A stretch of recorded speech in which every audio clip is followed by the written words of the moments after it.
Canal Livre está de volta, estamos agora no último bloco, temos conosco Zeina Latif e Paulo Tafner e o assunto é a reforma da Previdência. Mônica, você quer abrir o bloco? Imaginando assim, a gente sabe que essa reforma ela é indigesta, né? E a população rejeita a reforma porque mexe com todo mundo, você vai ter uma rejeição muito maior.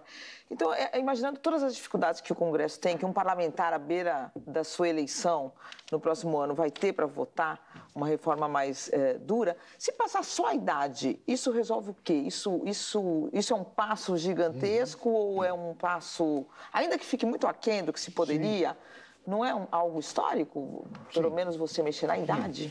Certamente que das diversas medidas, aquela que tem o maior impacto é a idade mínima. Obviamente que tem alguma idade mínima maior, né? Não vamos colocar a idade mínima que nós temos hoje, como limite 55 e 50, não tem. Então, isso tem que ter uma idade mínima superior, alguma coisa próximo de 60, 62, 65 anos. Mas eu tendo a acreditar, juntando isso com o apetite dos parlamentares em fazer ou não a reforma, é que a conta deles hoje é outra. É outra. É o seguinte, se eles não fizerem a reforma, eles não serão eleitos. Porque o país estará num caos fiscal. Essa é a realidade. No próximo ano? Certamente. Se não aprovar a reforma, o que vai acontecer é que o mercado vai precificar isso de forma instantânea. A curva de juros vai subir. O Banco Central vai ter que subir os juros. Porque os investidores vão retirar e falar, a dívida não é mais sustentável. E quando a dívida não é sustentável, nós temos poucas opções. A mais cruel é pegar o dinheiro das pessoas. Collor fez isso.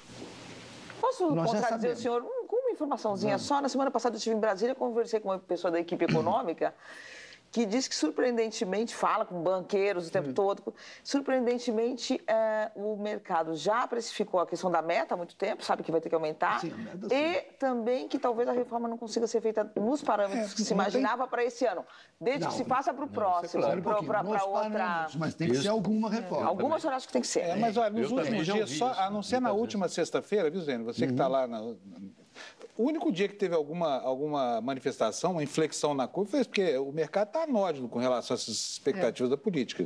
Né? O mercado reagiu muito mal. Na sexta-feira teve, enfim, muita conversa de que o governo poderia... Boataria, né? Que o governo poderia estar desistindo e o mercado reagiu muito mal. Eu acho o seguinte, mesmo que em alguns momentos o mercado financeiro pareça ter uma postura complacente, não convém contar com o bom humor de investidor. Vamos lembrar o que aconteceu até ali no 2015, com a confusão de ministro e tal. O mercado vinha ali apostando na agenda do Levy.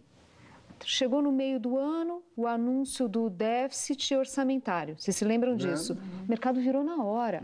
Então não dá para ficar confiando, não. Não dá para ficar. Sensibilidade vira total. muito rápido. A gente tem que ter e cabe a todos nós aqui, um mínimo de senso de realidade. É o seguinte, o país está quebrado. Está quebrado.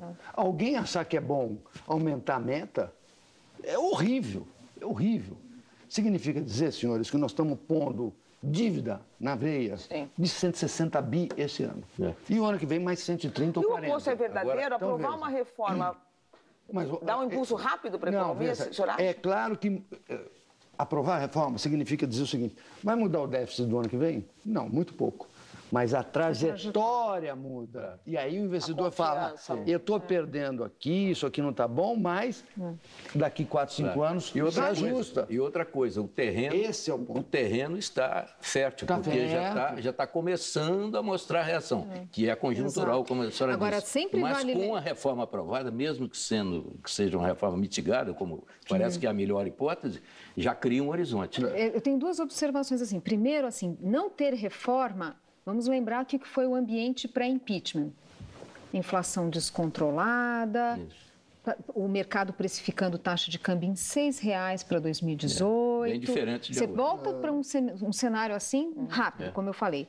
A outra coisa eu acho o seguinte, se a gente não tiver reforma, uma reforma muito tímida, vocês não tenham dúvida que a tensão eleitoral vai aumentar. Porque se este presidente não faz e necessariamente o próximo vai ter que fazer, se a gente começa a ter um debate eleitoral fraco, que nega os problemas, que os políticos negam os problemas, que candidatos que prometem fórmulas mágicas começam a ficar competitivos, vocês não tenham dúvidas que a gente vai ter um quadro muito mais volátil. E um risco para o futuro. Um risco para o futuro gravíssimo. Então, só para concluir, eu acho importante o seguinte, quer dizer, eu acho que os parlamentares começaram a realizar isso.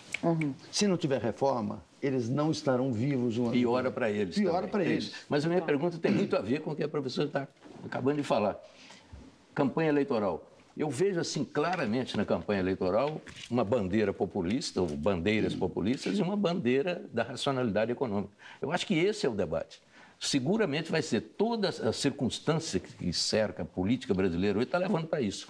A minha pergunta é, se uma campanha populista é muito mais fácil de fazer do que uma campanha com contas desagradáveis a serem apresentadas. Não pode haver um retrocesso brutal aí? Só que eu peço uma resposta rápida, porque o tempo nosso já está estourado. Quem quer começar? Eu acho que a gente... eu vou falar rapidamente. Eu acho que a gente tem tido um avanço, um amadurecimento no país. Eu acho que o discurso populista tradicional... Não volta mais. Não volta. Ou se volta, mas não é competitivo. Eu acho que hoje a sociedade entende que você tem uma ação estatal ruim, que atrapalha o crescimento, que atrapalha a distribuição de renda, que não dá para fazer milagre. Aliás, esta foi uma lição do governo Dilma. Foram tantos equívocos, que a classe política entende que determinadas coisas não dá para avançar. Do governo e da campanha. E da campanha. Essa é outra coisa. A Dilma, ela fez uma campanha em que ela negou a realidade. E aí, na hora que ela precisou fazer ajuste, ela não teve apoio do seu próprio partido. Isso foi uma grande lição para a classe política. Então, eu diria para você o seguinte, eu acho que o Brasil está mais maduro, eu acho que a classe política está mais madura. Então, eu não acredito em candidatos populistas sendo competitivos o ano que vem. Otimista, né, professor? Otimista.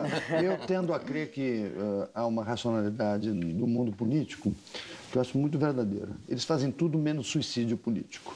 Então, diante do quadro que se viveu e que se está vivendo depois de 2 anos de recessão, que é a maior da história do país. Depressão, né, Paulo? Depressão total. Os políticos vão ter, digamos assim, serão mais competitivos aqueles que conseguirem trazer um discurso de seriedade, de responsabilidade, mas acenar com um projeto de futuro. Não pode só dizer, vou ficar martelando, deu problema, e não ter uma bandeira positiva para o país. Deve surgir um político que faça isso. E com isso, nós vamos encerrando por aqui o Canal Livre de hoje, porque o nosso tempo, infelizmente, acabou. Eu agradeço a presença dos economistas Paulo Tafner e Zena Latif, também dos meus colegas aqui, Fernando Mitre e Mônica Bergamo. Você que nos assistiu, muito obrigado pela sua audiência, uma boa noite e até a semana que vem.